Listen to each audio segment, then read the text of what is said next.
নামাজ পড়ে। আল্লাহ বলেন আমি এতবার বললাম, একটা দিনে 5 বার মসজিদে আযান দিল।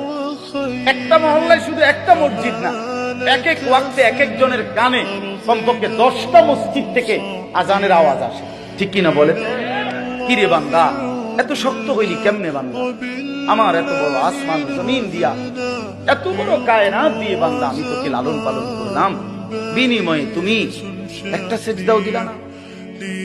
365 দিনে খোদার একটা বছর কোনদিন ফজরের নামাজ পড়লা না। এ কেমন জিন্দেগি? এত এত কঠিন মানুষ কেমনে হয়? এত পাষাণ মুসলমান কেমনে হয় বলে? আল্লাহ তাআলা বলেন ওয়া ইযা কিলা লাহুম ইরকাউ লা ইয়ারকাউন। নাফরমান, মনে রাখিস, বারবার তোকে নামাজের কথা বলা হয়েছিল, তুমি পড়ো নাই, আমি কিন্তু ছাড়বো না।